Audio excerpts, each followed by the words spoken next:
Tosubwe ekiddako ku AC Media UG. Abavumidde ebbanga ddene nga bajja bakola ki? Bamuwooninga. Jjukira bali bakyala ekyokubiri bayina abaami baabwe bayina abaana. Kati akubamu akafaananyi nga mutabani we oba muwala we asikulolinge amusange mazima ddala nga maama w'omuliisa ebinene n'ebimpi ayinza wulira atya.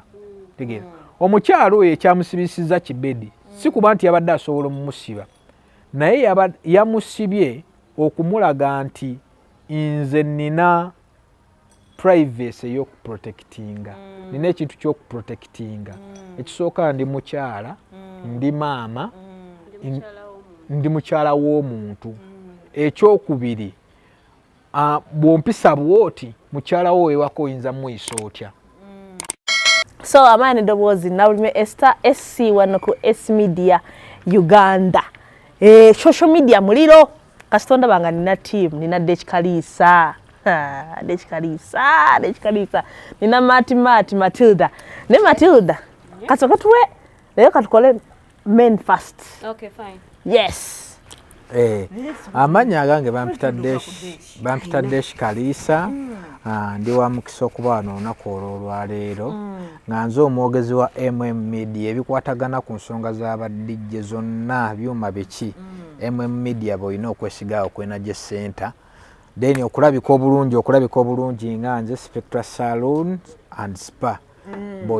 be balina okukukwasaganya okukwata mu mutwe okukola buli kimu njala kati era kimatiridda ngenda kitwala wali eri ku Spectra bagambe Deshi alese ekyebbeeyi kye. Kano njagala aba TikTok omukasalemu.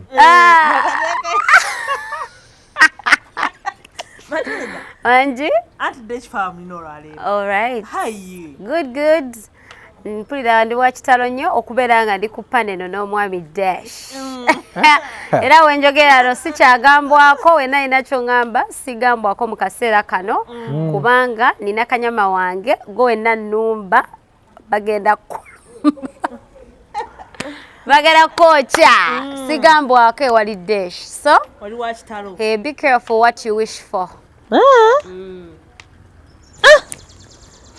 Dash. Wamanyi. Bitambula bityeyo bitambula mukulikeyo wiki etebadde yakuzanya wiki ebaddemu ebintu bingi banaye wiki ebadde ennaku mukaaga naye egenda okutandika n'okuggwako ng'emiranga biwoobe byonna biri awo wamu. Kati wiki eyo tubadde tu celebrating Radiant Wizo tubadde celebrating obulamu bwa radio. Radio yatugendako bambi netubale tumujjukiranga buli mwaka. Era omwaka guno tebakisosowaziza nnyo babaddeyo nyimba z'abamu bazimbi ogamba it was really okujjukira kubeerawo ko senga n'abayimbi abalawe kito ekibeera naye nkirabye nnyo ku radio yekka simanyi oba wayo n'abalabe simanyi. Nze ndowooza kyoyogerako kituufu esi nti kisinze nnyo kubeera nnyo ku radio oyo kuba yali w'amaanyi radio yali w'amaanyi n'essala za kakyakyali w'amaanyi naye tubadde tusaba nti ekintu kino temukiteeka ku radio yekka. Waliyo n'abantu ba radio endala abaatuvaako waliyo Fire Bongole Lutaaya waliyo Principal Job Kafeero waliyo Hamani basudde. Ekyansanyusa nti Hamani basudde oyo waliwo omusajja yamukolera mu museum eyo gye baamuziika. Omusajja oyo stand to be corrected Ronnie Mako ye mukwano gwe nnyo era nalina omukyazaako tubeeko ebintu byatugamba yakikola mu mutima mulungi yakikola ng'eyali faani oba alina oluganda kuki ku mugenzi. Kale ekintu kyekimu nti kye baakola ku Hamani bakyasobola okukikola ku bakafeero bakyasobola okukikola ku ba Moses bakyasobola okukikola ku ba Fire Bongole Lutaaya bakyasobola okukikola ku ba Baby Deo ku ba Evelyn Lagukozi bonna baki bonna bayimbi Nimba zawe tukyazulira. Ennyimba zaabwe tukyazulira wadde baagenda naye mubiri gwe gwagenda bakyali naffe ennyimba tukyakola tukyazuulira era essaawa zino bakuba oluyimba lwa radio bakuba oluyimba lwa Baby Deo bakuba oluyimba lwa Evelyn Lagu olabira ddala alinga akola ki akyali okozi buli omu alina oluyimba olumunyumira kwabo abantu benkoze ki benjogeddeko naye kyali kyamaanyi ti abantu bagendayo ne bamujjukira naye ebintu byonna bye batatunuulira nnyo tebatunuulira nnyo ku sayidi ya maama n'abaana omugenzi be yakola ki be yaleka kozi mu vidiyo ezimu ze nalaba maama waliwo abaali bannakigwanyiza abaali baagala okubba ebintu by'omugenzi omuli ettaka baagala dditunda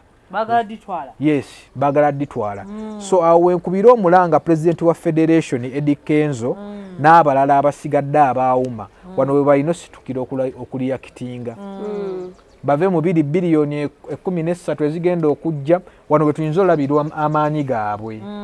wuma federation ani alwanyirira eddembe ly'omuntu wa wansi okitegeera kozi radio teyali mutunzi wabinyeebwa oba wabinyeebwa yali muyimbi okitegeera ate pulezidenti wa federation bw'obanga okulira bayimbi okitegeera kitegeeza ebintu ebikwata ku bayimbi olina okukola ki olina obikolako ensonga yazikolako yatwalayo ebintu ebyakola ku abantu nga weebali nalabye ne ku bebiddewo abantu babadde bamwogerako birungi byereere ekyo kirungi sebo Mr. Eddie Kenzo president wa federation naye kyetukusaba ekintu kino kireke nga kkoma nga muntu agenze tusigale nga tulondoola ebintu bineeno property z'omuntu z'abaleseewo ng'ennyimba ng'ebintu bye babalekedde abaana so that bannakigwanyizi baleke veeri kukola ki kubitwala kuba maama ali mukaaba maziga essaawa buli ssaawa baba bamukola ki baba bamutiise kino ate nga bambi omwana we kwe yali asibidde akasuwa kaakati bamuyambe kwaba abantu abalabika nga baagala otwala ebintu by'omugenzi afune obwenkanya ku bintu bya mutabani we bya radio yes so mu wiiki y'emu twalabyeko muganda waffe Deo yatuvuddeko Baby Deo kyannaku nnyo nti Baby Deo abantu abasinga babadde tebamanyi nnyo nnyimba ze naye Baby Deo nze mbadde ndowooza mulabyeko ku TikTok emirundi egiwera ewakabaate eyo waliwo ne muganda wange Shan ng'abantu bali eyo kale nga bwabeeraawo bwasaagamu nga bw'omumanyi ebintu bye babaddemu njukira ne bwe twaliko ku CBS eyo baamukubirako essimu nga boogera ku bintu by'ebiragalalagala n'abaako ensonga z'ayogerako n'agamba mbu ayina amayembe ne mugamba Baby Deo ebintu by'oyogera waneeno tebimakinga na nsonga gye tukoze ki gye tukubuuzizza kale abadde nnyo ng'asaagasaaga I stand to be corrected about ku bintu bye boogera mbu amayembe abadde agayina biki naye nze kye mmanyiiko yali yafuuka musawo nga yafuuka musawo ani mu statement ze yawa yagamba yagala n'agamba abantu wawo omukwano gwe yagenze n'ayogera n'agamba nti yagala n'agamba abantu kino ndi bubi obulamu buganye tewali kugamba emikwano gye mu kifo ky'okujja obogamba ti naye katukuyambeko wano naye yajja yamusuubiza omutwalo yamugamba nkuwa omutwalo ate nagwo naagumusuubiza busuubiza naye gwe yaleetawo ebyobusawo abantu nga bajja nze kyendowooza Baby Deo embeera emu ku mbeera ezamukaka okugenda mu busawo kozi bwe nabadde mpuliriza sitatimenti z'abadde maneja we yagambye Baby Deo abantu baagana omukkiririzaamu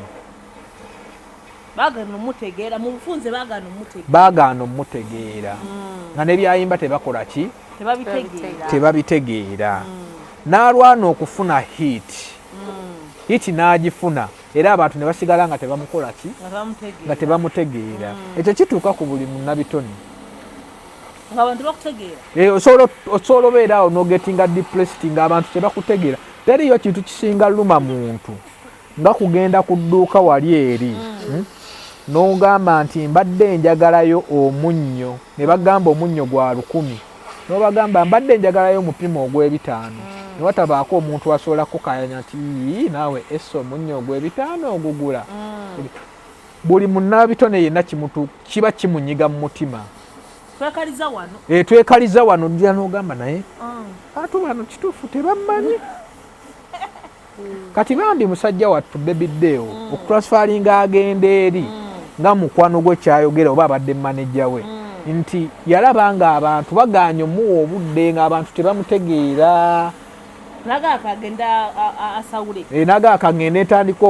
okusawula era abadde ajjanga ku TikTok okwewa Shani eyo ng'abaana bamugamba bebiddeyo tulage ku mayembe kawanga naye nga bw'omanyi nti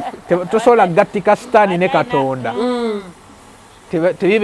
tebibeera mu layini emu abamu bagamba ojukana Rama we yamuyisaamu eggaali Matilda tubadde tukyali ku wiiki eyo ey'okujjukira omugenzi Moze Radio nga gwe omujjukirako ki radio oba oyinza kukola statement ki ku Moze Radio banga manya akayimba kali aka bread and butter kali kayimba kange nnyo. I was in primary 7 webakafulumiza nali mu P7 oba n'okubanga I think I was in P7 because kali katambula nnyo nga tuli mu vacation ya form 6 form P7 around 2008. Am I right? Kyekyo awe nini naye nga ze kyasinga okujjukira ku radio yali very talented yali ayimba bulungi kubanga era ekimujjukiza tebamujjukira bintu birala byonna okujjako music nti yali mulungi. It is legendary music. Tukyamuwuliriza tukyamunyumirwa bamukolamu babita batya covers bazikola ne bafuna likes zaabwe ne basasura okitegeera so nze mujjukira bulungi nnyo ngero omuntu yali very talented kuba kye tusinga omumanyirako oba okitegeera naye era nejjukira nti yali very creative nti ennyimba ze yazeewandiikiranga kwegamba like the industry made such a big loss when he passed away. Era njagala okwongera okumusabira Mukama amuwummuze emirembe era emisango gye yakola kuno ku nsi agiramuze kisa lwakubeera nange okwongeza ku what Desh was saying kwe point yogamba nti no yes it's good bamujjukira and all that balina okwongera n'okujjukira ku abaana be bo nga bo wano twagala ne tulaba one of his widows ni Lilian Babazi bamugondeka amawulire tibamukuba muki bamuguba mu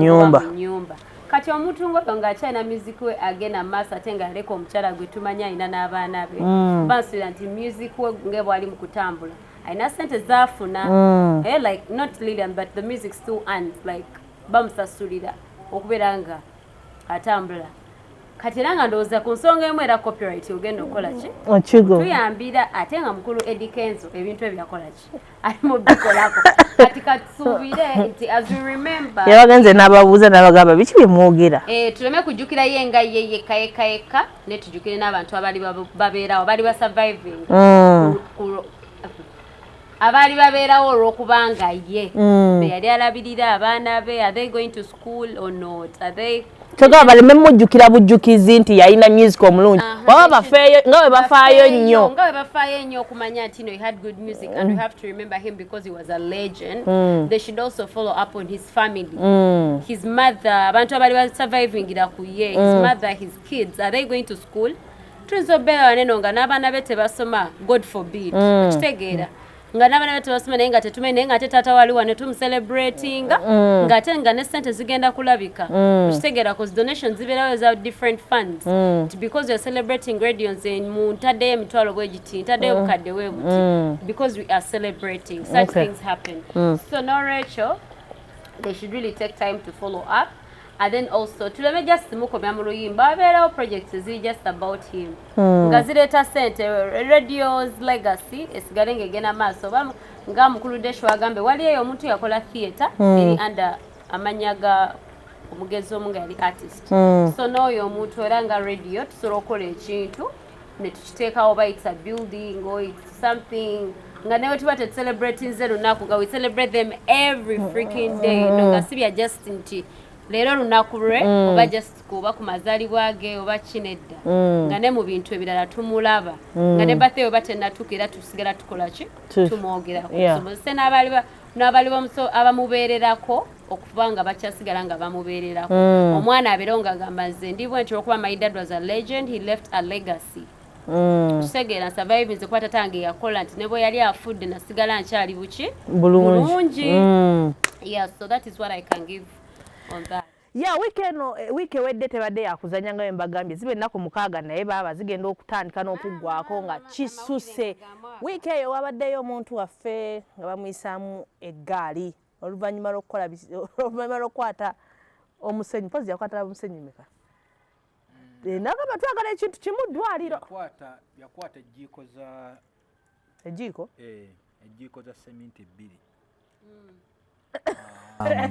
Nazitwala ebusa. Contribution ye. Ne kilo za seminti. 3. Ne kilo za seminti. 3. Nazitwala ebusaabala.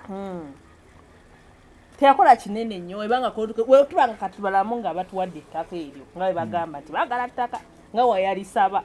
nga baagala ttaka. Ne tugamba buli muyimbi kale aleete bonna abayimbi be tulina mu ggwanga ne buli omu n'aleeta ne baba aleese tafaali limu bweri tetusobola kuzimba ddwaliro.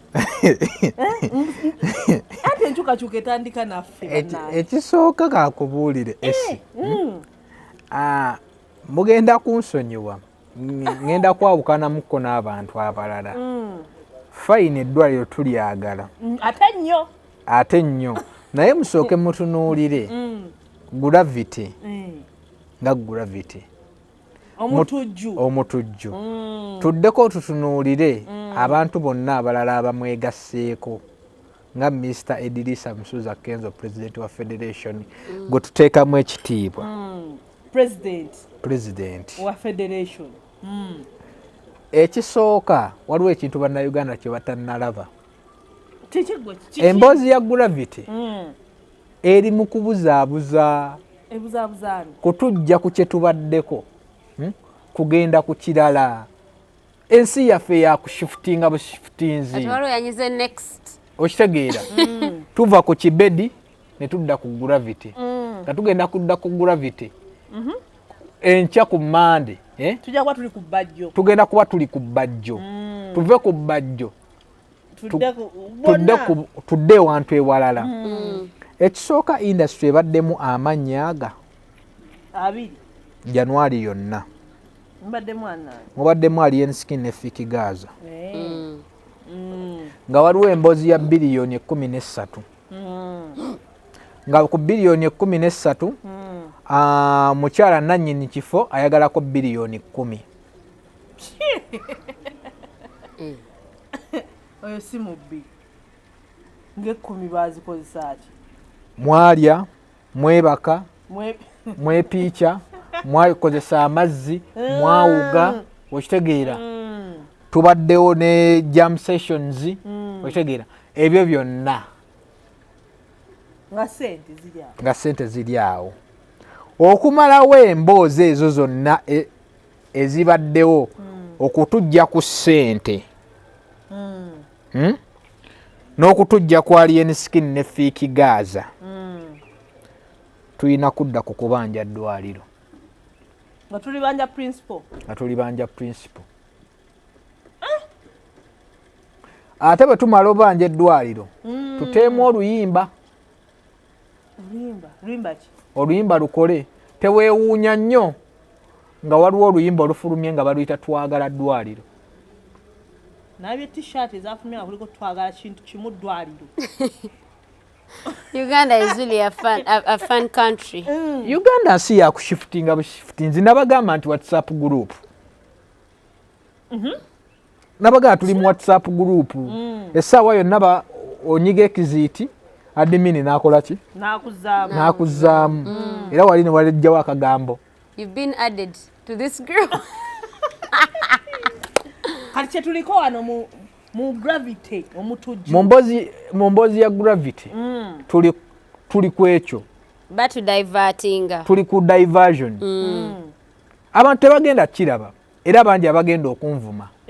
Mugenda kwetunuzaamu obusimu bwammwe mu nvume olw'okuba nganya okukkiriziganya nammwe nti gravity ali ku bibye. N'okukkiriziganya nammwe nti twagala ddwaliro. Nze nkimanyi bulungi nnyo nti eyo diversion ewedde emirimu. Kujja munnayuganda ku biliyoni ziri 13 abayimbi bazibawanga baani. Okitegeera? Ne tudda wali eri twagala ddwaliro. Naye te waliwo abantu abamu abagambye nawuliddeko abantu abamu babadde bateesatiisa nga bagamba nti gravity kye yakoze nga bamulina abantu abanene oba ojjukira interviews ezize zikolebwa kasi yennyini yali ku BBS luli na kale gravity ekintu kino kye yakoze kyabadde naye gye yakireesemu olwadde nga kiraga nti abaawulira wakkiriziganya nakyo nti enkyukakyuka etandika naffe nti okusaba eddwaliro kyalibanga nakyo kintu kituufu okusaba eddwaliro naye mmwe kati omusajja yazimba ekifo kye n'abantu abakyakaliramu tebannajjula ate muzimbewo eddwaliro anti akolera muntu alumirirwa eggwanga lye gravity bwe yagamba nti alumirira eggwanga lye omanyi nze nina ekintu kye nayogedde nabadde ku TV eyo ne mbagamba abantu mubaleke balye ssente zaabwe nga bwe baagala ozirya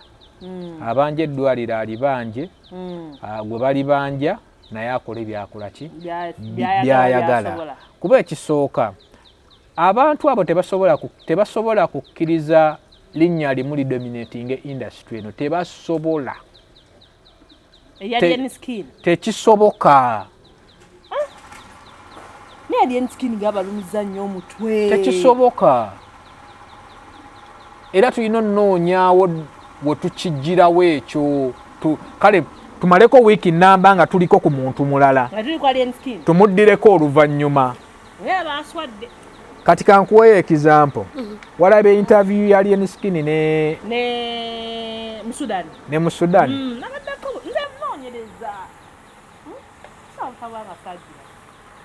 ku bbanga mu Sudan lyabeera ne Alien Skin lwaki basazeewo interview gikola ssaawa ezo naati bwe nkuddizaayo wali eri erinnya lirina okuddayo ku toopu ne bano bayiseewo eggaayi yaabwe era twagala ddwaliro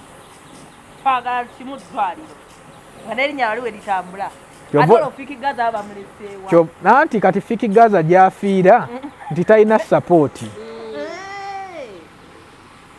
awo waafiira awo wekifiira kati ayina amaanyi yagenda osigala wano ng'ayimiridde kyova olaba Alien Skin yaze n'agamba nange empagira gravity katukomewo ewadde ekikaliisa amatunda twabadde wano ng'ogamba naawe oyagala kintu kimu ddwaliro statement ya gundi eyani eya gravity ne bweyazijjuka bambi yakoze contribution ye ng'omuntu naleeta omusenyu ne semiti teyakomye nakwekyo n'agenda ew'omukulembeze w'eggwanga n'amugamba naye abayambeko oluvannyuma lwa principal singa aba abawadde atuwadde 5 ku 100 ebusaabala awo n'abayimbi abalala naawe kennyini osobola okuba nga naawe ojja tuwaayo amatafaali nga 10 okyogerako ki ekintu ekyo nze kyengenda okwogera ku kintu ekyo sigenda kola ki first of all ngenda gamba nti gravity oleeta omusenyu ne semite yakisusizzaamu nti okubeera nga yeetaaga abantu bategere kyeyadde ategeeza yeetaaga okukola ki okuleeta semiti n'omusenyu nedda point twadde tukoze eki twagitegedde dda ate ngera ebiseera ebisinga abantu era babaddengawo era ng'obiwulireyo mu nkuubo naye Bobi asaba kino nakiri yakoledde ki akoledde kyeggwanga ye omuntu oba kitegeera akoze gravity wagenda n'aclaiming ettaka ly'ebusaabala nti kwe tuba tuteeka eddwaliro that is not right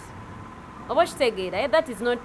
si ttaka lyaffe ettaka lyani lya Bobi Wine lya muntu kinoomu ate ye ng'omuntu he has a right to say sifa balina omumutuma ki kyalina okukola ki okutuwa ffe tunateekawo demands zaffe ffe ngaffe abantu temunaddiza baana Bobi Wine like liri ttaka lye kinga ese omuntu wanajjewo anti bagambye senkubuga siyaasa yagambye nti bulijjo gundi agamba ye president anadda first listen kinga zinezyewo nekugamba ese otugamba nti nno tetulina mayumba tuweeke ku bisenge ku nnyumba yo oba kitegeera bw'aba nga ayagala dry let him just keep up the pressure pressure sigaye nga jeta twagala dwele neri ebisabala kolechi alireka kuba already liriko ebyalyo it's a beach it's a recreation center abantu bagendayo ne bakola ki ne badigida ate yagana n'okujjula ate huyo omuntu abyogedde dete abyogedde yagana n'okujjula mwagala ejjule yaganda n'okujjula okitegeera simanyi kyakola ebibu wabanga twagala ddwaliro eddwaliro litugeteekebwe ewalala ate ne tugenda kwata ddwaliro tuteeka mu kifo kyakalirwamu atwagala ka 5 ku 10 ate gakola kya 5 ku 10 gazimba eddwaliro tujja kuzimba kalina nga komeri waggulu no ye kyagamba it could be a point naye engeri gyalyo gidravingamu is the problem ali mu kifulo ekyokusaaga ate nga it's not a joke indeed leaders olaba kati ekigravity yaleese kino tuggula amaaso. We have so many politicians in this country that are against the government. Abagamba government eno collaborating nenga aba minister baba MP babadde mu parliament for years nenga talina kintu kitangibwa kyogamba kiyamba n'abantu just abali mu constituency ye. Nze awe nebuliza Gravity kyabadde agezaako kutegeeza Matilda alabika teyayagadde kubeera direct ku muntu gwe yabadde ayagala okugamba n'ayita mu Bob Wine naye yabadde ayagala kugamba omubaka gwe baalonda atwala busaabala ne Makindye Salama n'ebisigadde twagala community twagala health center okitegeera so like yengayo engeri yalyo kivugamu aliza akikutenga ekyokusaaga nenga it is a serious point okitegera bulungi nnyo kati nageze ne netegera omanyize njaga kukozesa bigambo bye nagamba bannange wajja noyogera ku 13 smiles billions bagala okuwa abayimbi ate ebyo byonna byadde agamba ngolaba naye namulina muyine mu point. Yes, you're saying that we should use this money to this blah blah blah naye gwe kubanga lyoberedde ng'oyagala change what change have you brought? Atera segirinya yatukozemu eddwaliro okitegeera n'omwaka gwali teguwezi kati abasegirinya bajjanga bo kati be babagalira ddala enkyukakyuka kozazagambe tetulina malwaliro but mu kasente kange katono keninawo I have made a hospital. Okitegeera mbojja n'ogaba nange twagala enkyukakyuka enguudo mbi olugenda ewuwoma emagere lufaanana lutya tuli mu kulabisa. No, like I'm just being a free thinker. Nze sirina politician sirina I'm just being ndi muwagizi nange ndi voter. Okitegeera ndi mulonzi ogedde no kumagere kuba nange Bobby namuwa akalulu kange kakati bwe ngamba tino twetaaga enguudo empya but you've ever been a leader waliko omukulembeze w'ekifo naye mu ekyo ekitundu wakolayo ki you get and bagamba banange kati omanyi abantu bali very sad nedda he was in that when he was already rich Busabala tajiguze ngali mu parliament yaliwo even before he became a what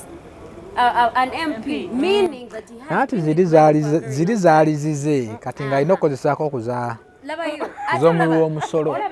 ye gravity point erimu ekintu naye engeri gyali mugivugamu agifudde ekyokusaaga naye nga ntuufu nze kunze point ewama ntuufudde eki point ya gravity yandiba entuufu naye kyenkugambye nekiri abantu tebalina kyerabira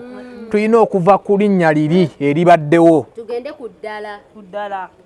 tugende ku ddala naye nga point ntuufu tulina okuva ku biliyoni 13 n'azibanjako 10 tushifutinge tugendeko ku kintu ekirala industry ebadde eryawo sumagiddemu tukyagenda maaso social media muliro atanaba kusubscribe please subscribe to this channel likinga commentinga sharing olwaliro tukyali wano mu social media muliro vibe ku vibe tulina Dekikaliisa wano amwagala ku TikTok kwali nnyo Dekikaliisa ku TikTok okusobogenda kwali n'omukebera nnyo omutunulizi wa nsonga media personality ate era nga tuline Matilda naye nga media personality era ku TikTok kwali nnyo tukyagendera maaso tukyali mu kubawa ensonga zino nga wezitambudde wiiki eyo ewedde twabagambye zibe ennaku 6 naye zigenda okutandika n'okuggwako nga kyekyo tubadde tukyayogera wali ku gravity omaliriza naye nga nze in conclusion kyeniza ogamba ku nsonga ya gravity bw'abanga ali serious nga omulamu agwo ekyamuleetedde okwogera ebyo kyabadde ekyo kyennyini let him handle it in a more serious way okitegeera wabanga akyogerako talina nakuseka kubanga bolaba mu interviewing abalinga abali mu kusaaga, it's like they are joking. Oba okiraba naye there is a point there. Yes, we need change, but what have you done? Let's lead by example. Let's demand things. Te munange zondaba nze nakolako bwe nti kitegeera toyinza kuŋŋamba gundi gwe toliisa abaana bo waka naye nga nawe abaana bo tebakola ki tebalya kati olina okuŋŋa nti siriisa bange nga nawe okola ki n'ekirala kati we tuba tukyali ku nsonga ya gravity twalabye ate abaana ba foot soldiers naddala kati anti kati entalo twaziza ku social media okitegeera TikTok, Facebook wonna ate awo ne tulaba abaana ba foot soldiers abayita abanuupu ng'olutalo bate baagadde duteekamu abazadde batadde maama wa gravity waliwo n'omukyala gwe nalabye simanyi bamwamulabye yazze n'avuma omukyala n'amuteeka wali abamu nga bagamba nti bana temuteekamu bazadde kubanga gravity teyavumye muntu yenna wano abamu nga bagamba wiponi waliwo nayagamba wiponi we tuba tuli mu kulwana kyonna ekyokulwanisa tukijjayo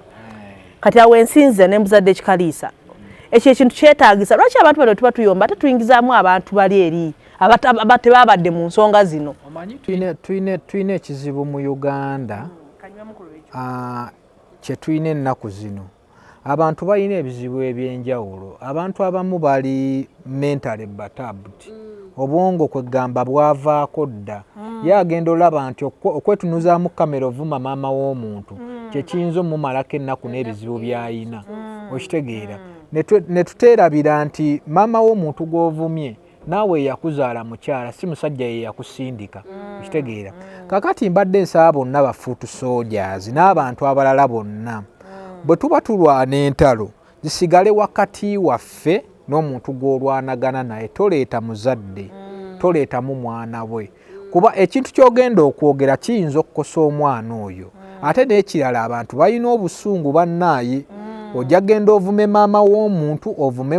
muwala oba mutabani w'omuntu omuntu akola ekintu kyotagenda kukola ki kyotagenda kwerabira mu bulamu bwo bwonna so bw'oba odiringa n'omuntu ng'omuvuma vuma nkula ye nga ye toyingizaamu kibazadde kozi nalabyeko ne mukwano gwange Roni Maka yakyogeddeko tegeera bw'oba ovuma omuntu jangu vuma desh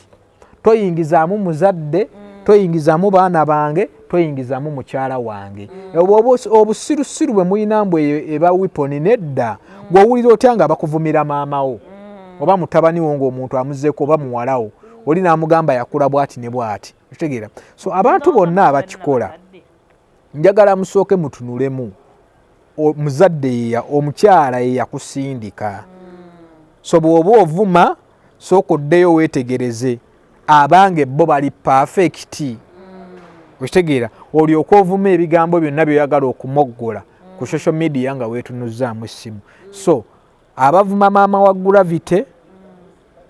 mu kikomye bambi muvume gravity ye nga yo omuntu kuba gravity oyo omulaba mu kusaagasaaga okwo teri muntu ayagala muvumira muzadde gweoyinza olowooza nti gy'oli oli wala nnyo muganda nga omusajja n'adiiringa naawe ekintu kyotagenda kwerabira so katemumuvumira maama we oba batabani be oba bawala be oba mukazi we muvume ye nga ye omuntu kuba yekka yayogera nammwe temulwanagana na bazadde na baana na bakyala muvume ye omuntu Toyanzadde ekikaliisa Matilda ku nsonga eyo ey'okuba nga bayingiza muzadde wa gravity ne bamuyisaamu eggaali okyogerako ki nga gwe maama nga gwe omukyala kati nze kyaniza okugamba kino esi okwongeza ku desh kyabadde agamba omanyi abantu ku social media okwe lwaki bavuma nnyo they do not have any hope of ever being known okitegeera like tasuubira nti alibeerako omuntu ow'omugaso oba okiraba nti agenda kubeerawo nga ye tebali mumanya nga lwaki agenda kujja avume maama wa gravity kubanga amanyi teri mu nsi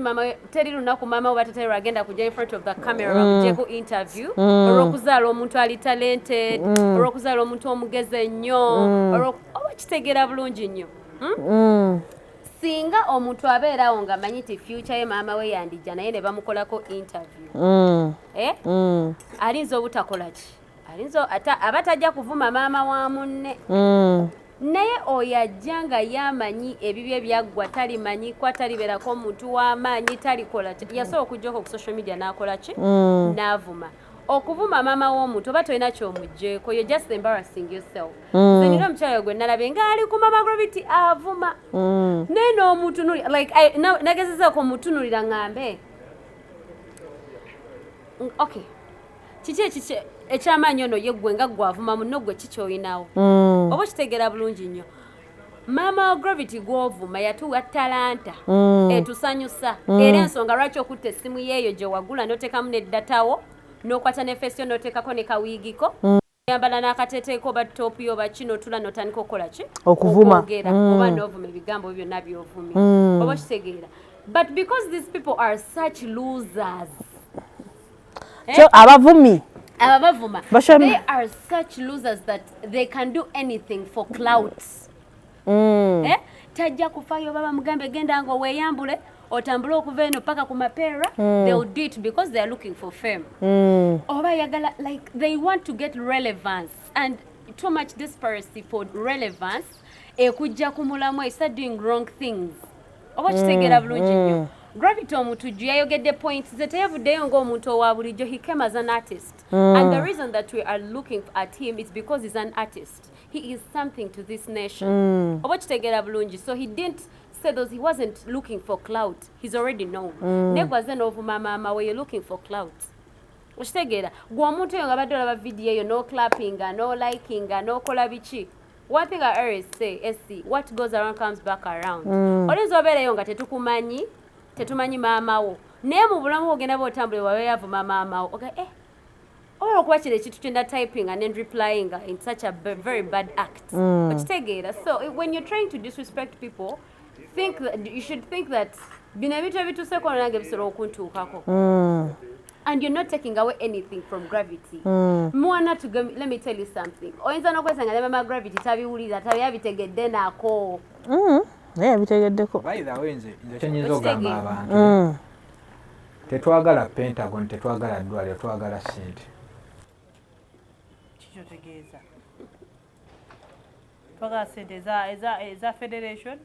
tetwagala Pentagon tetwagala ddwaliro nanti twava ku Pentagon kati ne tudda ku ddwaliro ku ddwaliro tuveeyo kati twagala ssente isente ki twagala ssente ebiliyoni 13 twagala ssente naye biliyoni 13 ezo twagala biliyoni 13 tumuveeko pulezidenti tumwagala nnyo era ffe twamuvaako akola byayagala industry abadde agifuze bulungi abanja 10 abanja 10 billions baba meka 13 billions kati abanja 10 billions kati yabanjako billions omusuuzi yali yavaayo we nataka kusula awo ati mwatambulirako ne mu compound ezo nazo tuzibala mwayambala sapatu za gundi za hotel ate ne tubateerayo n'obupiira tewawulira artist gwe bagamba tebamuteerayo obupiira ne basanga nga bukende bayinza okuba bavaabuno obwa gavumenti anyway tukyagenda mwagenda ku bupiira nenzijukira nembako kyenzijukira netugende maaso wiiki eno enyini twadde tuli awo hanage blogger kibedi yani ye kibedi mumumanyi abadde naye bwe bayita abantu abavumi oyo twamuleka bbali abadde avumira ddala naye alina abantu batera okuvuma awo ebweru awo mu Europe awo yakyuka bukyusi bwati tewali kyatatya kuvuma oli omwami naye bulijjo alina be yali yavuma aliwo omukyala muyita agabaani maama agabaani kandabe yali abadde nga muvuma nga balinga ebweru eyo kansoke munoonya ono mayisa akakogera nnyo ku muntu nga simutegedde naye yenda kunoonya erinnya ye tulitegeere bulungi agaba alina omukyala gwabadde avuma ng'ali bweru eyo naye bulijjo nga muoninga nga nja kusiba nga temusobola kunsiba nze nina abanene mu gavumenti kati omukyala yakomyeyo bulungi nnyo wano n'akoma mu ggwanga n'amukwata ne bamuteeka munda yajjidde mu t-shirt eya yellow nga kuliko muwozi wano nduzanga mayi bagenda mutta ene amusibye weyaze mu kkooti ne bamuzaayo owekitegeera abamu bangi bayogedde ebintu bingi nnyo nti kakirabe abadde avumanya abantu ba bloggers muvuma abantu kyebaba babatta kyebaba bavuma n'omukyalo oyo naye yennyini ne bamwogerako yabadde asuubira nti Kibedi ajja kwetonda naye nza Kibedi yagaanye okitegeera jjukira waliwo ebintu byosobola okwegaana naye kati biri bibeerako obujulizi gwe lunaku gwabadde akola vidiyo maye bano abantu webatunula mu kamera beerabira nti obujulizi tebeetaganaga banaye mujje mutuwa obujulizi obo wennyini buba bujulizi so awo ensinziro gamba nti babloga b'e Uganda kiki ekibaliko abamu babasiba abamu n'obulamu bwabwe bugenderamu omwo ekisooka nja sooka nsaasire Uncle Kibedi mukwano gwo si mukwano gwange nnyo kiri awo nenga mukwano gwo naye naye ekintu ky'okuvuma ekyo abantu okuvuma n'ofiira ku muntu abantu balina engeri gye bakitwalamu ne bakirowoozesa nti kya bulijjo ebitaali mu buwangwa bwaffe nze nkugambye edda omwana nga ne bwayagamba bugambi nti maaza nga bayinza omukuba embooko ne zisigaddewo ne zikwata ki ettaka naye kaakati essaawa zino engeri gye twajja ti ku mulembe gwa smartphones seereza buli omu waddembe okwetunuzaamu essimu n'ayogera kikyakola ki kyayagala kati gwe n'oyogera ekintu ng'olowooza omuntu gw'okigamba ali bunaayira nnyo tasobola kukola ki tasobola kubaako kyakukola nze ngamba nnyo abantu bw'oba ng'ogenda okukosa obulamu bw'omuntu ogenda obbuda emejinga obwongo bwe okumuleetera stress sooka olowoozeemu abange bo bali batya tegeera ŋŋenda kuvuma naye ninayokko omuntu wange asobola okujja okunneeyimirira mbe ŋŋenda okuvuma bonna bw'omala okimanya ekyo kwata essimu weetunuzeemu ovume owemule ng'okimanyi bwe bakuteeka mu maaso ga kkooti togenda kukaaba oba togenda laajana togenda yita gavumenti weeyayo oba togenda kubaako na muntu gw'okubira ssimu kyannaku nnyo nti abantu bazze bajooganya abakyala ne beerabira nti omukyala tawangulikika mu kkooti omukyala essa asobola okukuba omusajja omukyala ne babatwala mu kkooti aba babiri omusajja ne bakusindika eruzira omukyala ne bamuta omanyi lwaki balabira ddala nga tekisoboka kaakati ng'ojjanga oŋŋamba nti Matilda yakubye Brown ku mubiri gwaliko mbu bakwate Matilda bamusibe era bagamba wabadde omutuusaako ogw'obulisa maanyi kati Uncle Kibedi abantu bavumye abavumidde nebbanga ddene nabadde ndaba Tamale emirundi Junior ng'ayogera nti abavumidde ebbanga ddene nga bajja bakola ki bamuwooninga jjukira bali bakyala ekyokubiri bayina abaami baabwe bayina abaana kati akubamu akafaananyi nga mutabani we oba muwala we asikulolinge amusange mazima ddala nga maama w'omuliisa ebinene n'ebimpi ayinza wulira atya tegeera omukyalo oyo ekyamusibisizza Kibedi si kuba nti yabadde asobola omumusiba naye yamusibye okumulaga nti nze nina privacy ey'okuprotectinga nina ekintu ky'okuprotectinga ekisooka ndi mukyala ndi maama ndi mukyala w'omuntu ekyokubiri bw'ompisa bw'oti mukyala wo ewaka oyinza muyisa otya nze wonvumidde bw'oti mukyala wo ewaka oyinza muyisa otya era omukyala oyo yayogeredde abakyala bangi nnyo abayisibwamu amaaso mu mbeera bw'etyo tegeera kati abantu bagenda kuvaawo bapiikingemu okwetunuzaamu essimu n'owemula omuntu what additional value do you add on yourself okitegeera kibedi anko kibedi kyannaku nti bamukomyawo nga 15 naye anko kibedi abeeko nekyayiga n'abantu abalala abakola ekintu kyekimu ngaekya anko kibedi babeeko ekintu kye bayiga nti ne bw'oba ovumira Bulaaya okyasobola okusalaawo ku entebe ne bakwata n'oyingira munda ati nze baŋŋamba omusango teguvuma banga Sami bamukwata kituufu oba gyali Sami yalina biboozi bye birala mbaye naye bamukwata naye nagana naye ne Sami buuyo bamukwata nga bwe wayogedde wali n'ogamba nti waliwo abaluuzinze obulamu bwabwe mu kuvuma bangi nnyo nga tetubamanyi naye nga bavuddewo nga balala bali eyo mu makomera babasiba kuvuma kwemula fe twalina omuvubuka eyo ku kyalo ng'awemula nga ajja ku luzzi n'awemula abantu bonna ne bamusiba gyali eyo munda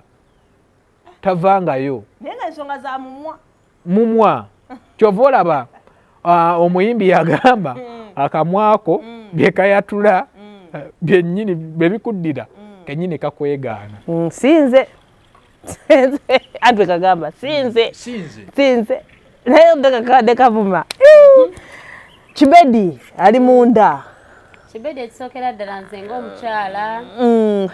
era owulira nooti gyakubyeyo nze ng'omukyala first of all era omuntu ali balamu nga looya omuntu nga ndi mu limelight okitegeera kibedi I'm one of teyanvumako nze tanvumangako but we are victims to people like kibedi okitegeera nti olw'okuba omuntu aba amanyi tali physical naawe aba olira nga asobola okwogerako buli kasasiro nayina gwakola ki gwayagala aba oyo nga asobola okuvuma ekintu kyona kyona kyakola ki kyayagala ezo challenges oziraba ku social media okitegeera omuntu n'akuvuma nga tolina nakyomumanyiiko okitegeera omuntu n'akuwa ne character gy'otali okitegeera kulw'okuba tokola ki amanyi tosaa mutuukako kati abantu nga bakibedi ndozaddengawo nga bavuma nga ye amanyi tasaa kukola ki kutuukwako adagamba alina abanene kankugambe kino abanene be yeeteekako be bakyasinza obutayagala busirusiru ate nabo tebatera kuvuma ate kati kankuweyo ekizampo kwekyo ekyabanene nze ninako kojja wange mutabani we bamukwatira mu musango n'abuuza bamukwatidde ki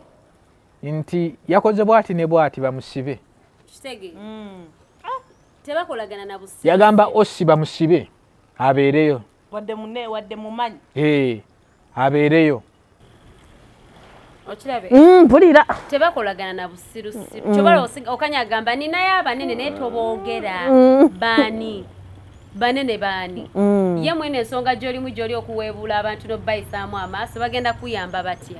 bagenda kujja bagambe temusiba byabadde ayogera byebyo bituufu ate nga nabo banoonya babavuma oba okitegeera so when you're saying certain things lowoozaamu like naffe boga tetuli basirusiru abanene tebawerekera bantu ba misango oli agamba kankusiba abanene bakugjeyo wuyo Desha agambye oli ankwayi mwana we gwe yawaayo akoze eki mutwale okitegeera yawemula wa traffic bamusibe okitegeera so ekirala esi omukyala obeera nga oli mukuyisa mukyala amaaso teeberezamu abantu olusi bemuyisaamu amaaso they have a reputation to keep they have family members they have nga Desha dagamba balina abaana balina abaami bobeera abasajja balina abakyala balina abaana baabwe so oli mukumuvuma golooza agenda wulira atya after seeing that okitegeera Desha dagamba nti no kituufu lately they've made it very normal to abuse people nti n'abakulembeze bennyini abatukulembera akwata omuzindaalo mu kamera n'avuma mukulembeze munne n'amuyisaamu amaaso ngaani bebaje bali bangi nnyo beemanyi bayagala oboogere nedda sigala olabayo I'm just giving because babikola nti our leaders bo bennyini bebatadde they've normalized that the fact that someone is the esi omuntu tayinza kujja mu linnya lyange n'ovuma omutoba noloza mwe take it lightly because the sagala kunvuma ate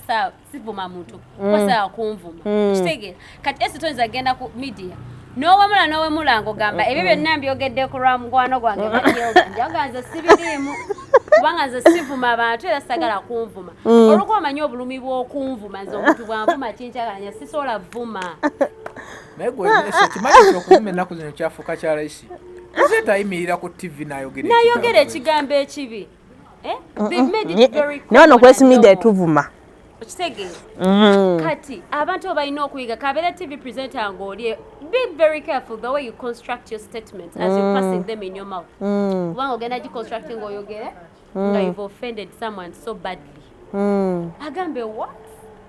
oyina obeera very constructive give your point but respectfully ate to drive a point home you don't need to abuse kati omukyala yazze n'agamba gwe bulijjo anvuma kati jangu wali ogamba siina sinakukola kyesaakola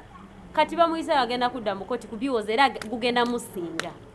ajja mulilirira kubanga obadde ng'avuma yali amuddizaako ekivuma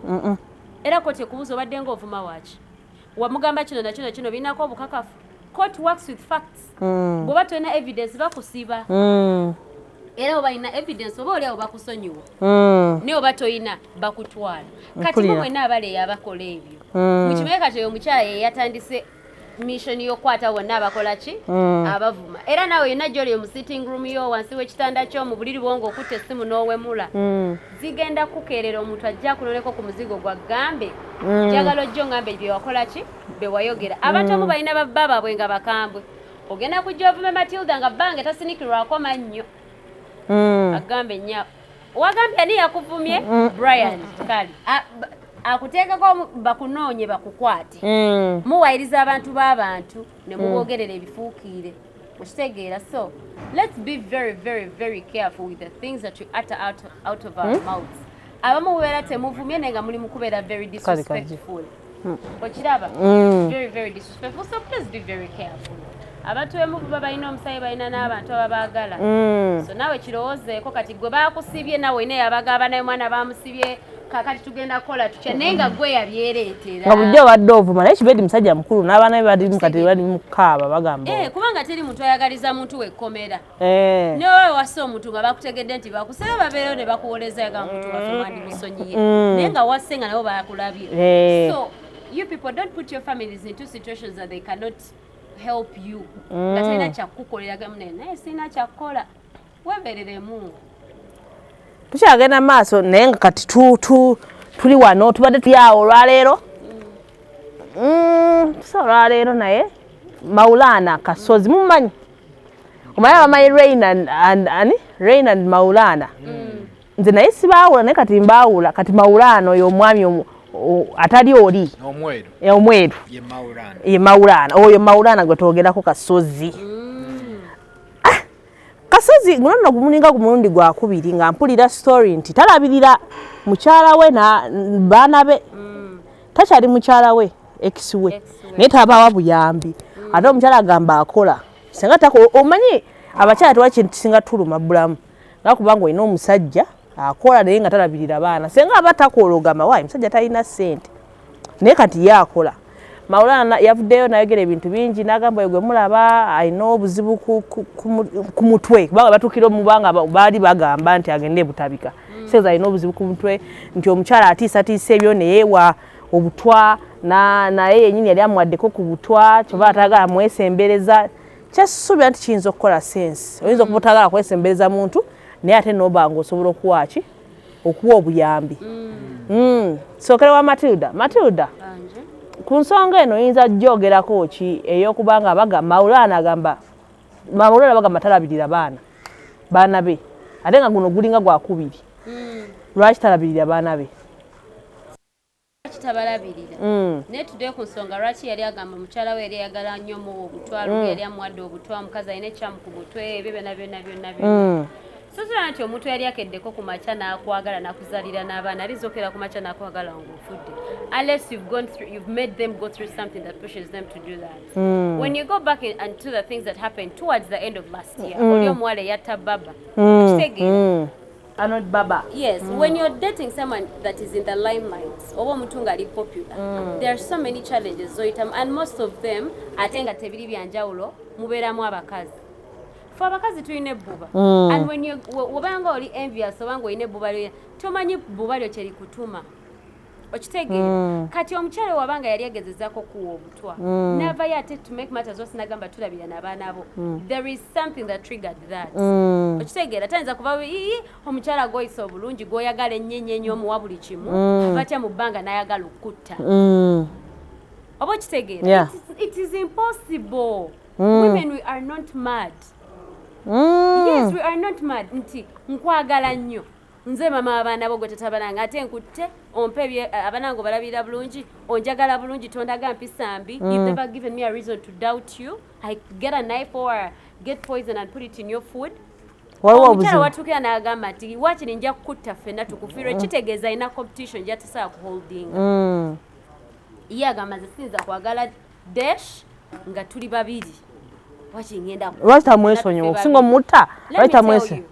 there are so many things that olaba abantu bagenda ne batugamba nti omuntu lwaki obeera tumuleka nenjagala ojjukira bulungi nti some women kati waliwo dash wogamba nti there is a possibility that they got married when they were so young okitegeera nti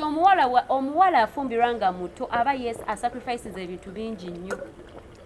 okitegeera kati wabanga abeerawo n'abibalabalamu oluusi okwana abakazi abamusinga probably bamusinga ku ssente bamusinga ku ndabika naye nga tali bwatyo olwokuba maybe talinga abo abakyala olwokuba yali tayagala but because yali abikola olwokubeera nga ggwe bbaawe oba akwagala nagamba you know what let me leave that let me concentrate here naye ate gwe n'omulaga nti kati olwokuba takyali ku level zo ogenze naabo bookola ki bolaba bali level zo bye bibawo obusungu abakyala nagamba ze omuntu akubeereddewo I've been taking care of your kids naye ondekando kubanga kati omukyala ng'oyo alina obbanga ekikuteetedde byonna byonna bwenzi bwa musajja bwenzi bwa musajja nga teri kirala kati aba yamukoze eki taata w'abaana be talina kye yamukoze kiyinza kukwata muweesa butwa ng'ebyo ebintu ebyo bye bimuleetedde okufuna mental health issues emotional damage emulinnya paka ku bwongo to a point that yeekyayi takyayagala nakumanya wakiri afa naye nga kyayisemu eyo pain every day as the emotional torture is the worst pain you can ever go through yes ongamba I am your ex okay yagambe ex we yamuviira obadde obuza lwaki abatagenda yagenda ne baawukana ex wife we but now guess what I left the man but he's still not taking care of his kids oba kiraba bulungi talina ssente teri kintu kikyasinze kumenya nga kudiringana musajja atalabirira mwana we oyo musajja amenya naye obanga olina ssente nyingi zitya first of all the worst thing you don't want to go through is your children hating on their father omwana abeerawo nga tayagala taata we ate ng'olaba owulira nga it's unfair okwagazisa omwana omusajja atabawa oba okiraba okwagazisa omwana omusajja atabawo okuwaana omusajja atabalabirira okumuyita taata omugabe kati n'ogezaako nnyo olabe ng'omusajja akola ekituufu naye omusajja n'akulaga nti akoze eki agaana abasajja beewa amagezi ag'ekisiru abasajja nze waliwo omusajja yagenze n'agamba nafunye amagezi baŋŋambye omukazi ono alina okukontributinga ku ndabirira y'omwana ono amagezi ago yagajjawa alina gye yabadde mu biwowongola ne bimuwa amagezi amafu Matilda tokubye nnyo sikubye nkubuulira if you have friends that tell you don't take care of your kids ebyo biwowongole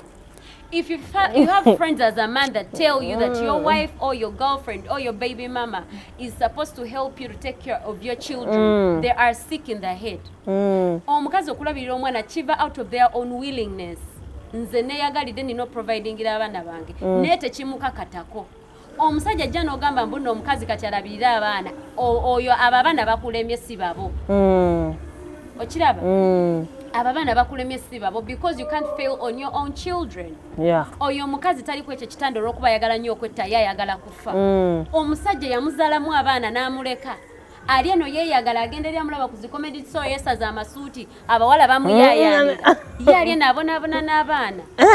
okitegeera so you people bamaulana abo okitegeera ebiseera ebisinga njagala mututegeere nti your wife does not want to kill you, does not want to kill herself because first she wants you dead or herself dead. You are doing, first find out what have I done to her to make such a thing.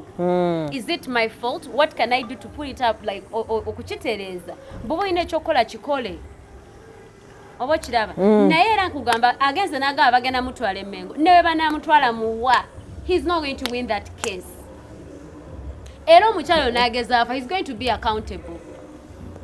Matilda. Ekisooka ensonga ya Maulana mbadde naakagitegeera mbadde ngezaako gigoberera mbadde sigimanyi nnyo naye according ku kyemwogedde talabirira baana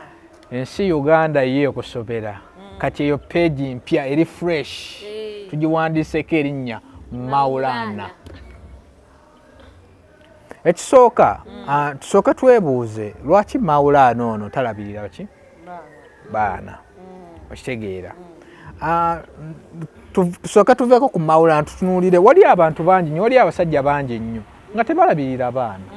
era wali abakyala bangi nnyo nga tebalabirira ki tebalabirira baana naye according ku kyogambye nti Maulana yagamba omukyala yali ayagala muwa butwa angenda kugatta eddoboozi lyange ngenda kugatta eddoboozi lyange ku Matilda. Ekisooka omukyalo oyo buli lwabeera ewaka ayinayo mikwano gye egimuwa amagezi oba egimupokera ebigambo ne gimugamba bawo yazanyumye nga yawanye bakazi ku comedy store. Kati buli lwakwata ebigambo ebyo n'abiteeka mu mutwe bimusuula eddalu kitegeera n'alabira ddala nga competition ekyebbeeyi bakitwala va ku Maulana yekka nange mwennyini kamwa kwogera okitegeera mukyala wange singa ndaba nga ntandise okuwaniriza nnyo abakazi nga ndi ku media oba ewantu wonna agamba Holland deshi kikyagezaako kutegeeza. Ekisooka abakyala babawa obwongo obusensinga asobola okusensinga ekintu bbaawe kyazzaako oba kyali mu kukola asobola okumanya nti kakyona ali essaawa zino alina byali mu kubala okitegeera ebigenda okunjawula naye kitegeera n'agamba kakati ogatteko bano bamaama nnaamu basenga nankinga ababeera okumpi naye. Walabye kyeyakoze ku comedy store yajjeeyo nno omuwala mugundi bambi kati bwakompeyalingamu n'agamba naye ono nga alabika nsingamu oba bambi ono gwagenda okunzizaako oba yono gwapepeya naye nga yeeraliikiriramu nga n'amasimu gavuga. Ekyokubiri bano abantu be tuli mu kwogerako Maulana gwe twogerako sita ebyaddala naye ayina ebintu bye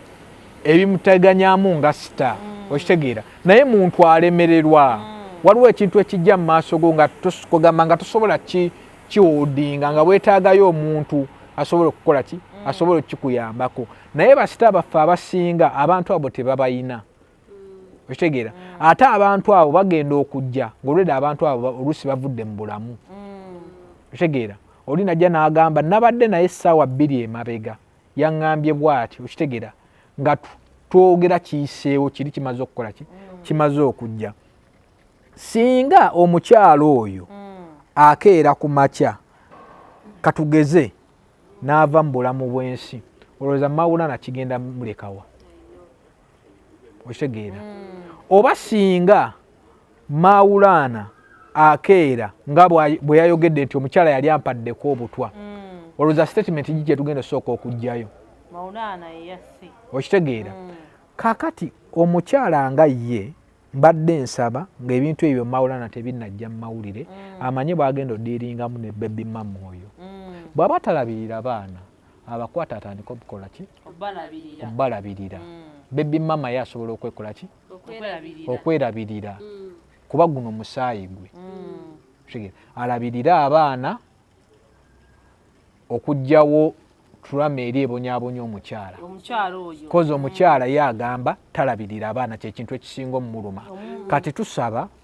nga tebinneeyongerayo kujja mu kamera kujjayo buziina na biki ebirala Maulana alabirira abaana omukyala akkirize nti Maulana acceptinze okulabirira ki abaana then obulamu butambule nga bwe kukola ki nga bwe bulina okuta kuba ekisooka Maulana agi ebitegeera musiraamu babagamba abakyalo oba bana oba b'osobola okulabirira I stand to be collected. Kaakati bw'aba yasalawo abo basobola okulabirira n'oyo amugatteko amulabirire tegeera kuba omukyala ekiddako ba YouTuber bankukyaze bagenda leeta omukyala ataayoki lwaki mutuyita nkukyaze tetulina lukusa nedda omanyi obuzibu bwonna obusinga buva ku muntu kutunuzaamu kamera kasita omuntu akutunuzaamu bw'ati kamera kaba kaweddemu jjukira waliwo abantu nga tebamanyiira kamera kati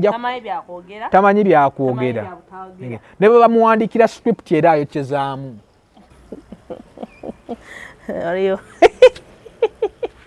obadde ogenda gambani nze nina mukwano gwange yasinganga okwokyesa abantu wano Kawalya Isaac Case nga Kawalya kasaaji kutunuzaamu bw'ati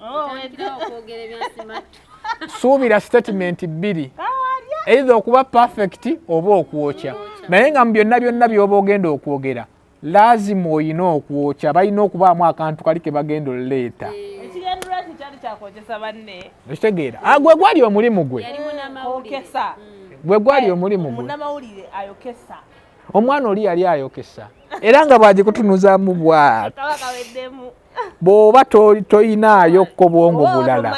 bw'oba tomanyi bulungi oba owedde olaba ayokesa abantu ku live eyo Kawalya kyobanze wembeera awo nsirika mbeera mu comment section nyinza okujjawo nenjokesa nenjokya naye nga kyekyo ekyo kyokka kyekintu kyokka Maulana kyalina okukola alabirire omukyala oba alabirire abaana omukyala abeere n'eddembe kuba kati ekimusumbwa stress na pressure y'abano banneiba na mikwano gye basiba bamusindikira bu video omusajja yaganya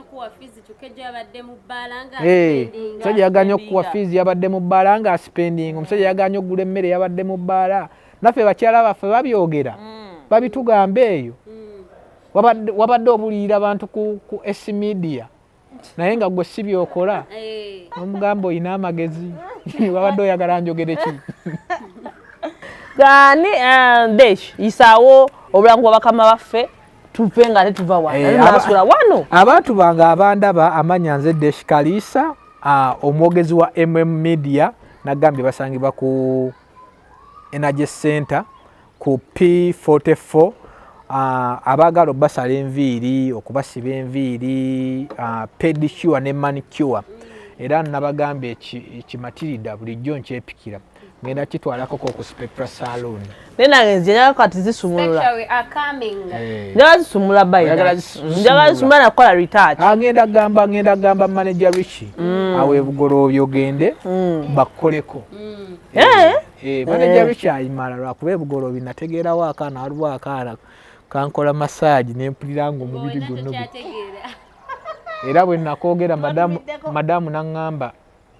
ebintu ebyo sikalaba ku TikTok nga kasaze era abeera wali eri mu comment nga scrollinga bwati madamu mutumireko naye madamu nkutumiddeko nnyo yani toleeta ntalo lwaki oleeta ntalo naye ng'abaagala okuwumulamu ekifo kiri kimu bakiyita Adwin Wellness Center waliwo akasaawe waliwo ebbaala waliwo restaurant akasaawe kataffe kokusambiramu omupiira ku Adwin awo weekali naye nekyasala akutumidde maka abadde wano nga ngamba oyo yagaana okujjako ku Victoria University oba Matilda gwaba asindika yasome njagala bayidayo kusoma kyansala abimala owakasa kyansala abimala gwe nonya Marco William olaba oba togende ku Victoria University ate saa zino bali mu kuligestali anti social capital kati gwe tugenda wa Marco tugenda kusoma kugamba mwaka guno tuli twagala kusoma namaanyi tujja Victoria University mutulinde so nawe tuve wano twagala okulamu n'abaana ba media basi boogera bantu bamu nze ngenda kwogera n'omusajja wange mwenna muffe nedda kansooke nkuddemu ekyo ekibuuzo lwaki tetwogera bakyala mannya tuba twekweka abantu abamu abatalina ntegeera gye tutegeeramu. Kozi oli yagambye dda nti abantu bakozesa wiponi y'abazadde baffe ne bakyala baffe okutunafuya. Kati okumuleka mu mirembe bambi obutajja kulwana ntalo zo omuleke eyo n'omugamba madamu nkutumiddeko era nkwagala nnyo Valentine anaatera otutuuka essimu gye nnina ngikwatidde ebbanga ddene osobola okungulira yenda bwe kiba tekikuyisa bubi. Akameseji kagende ewagundi.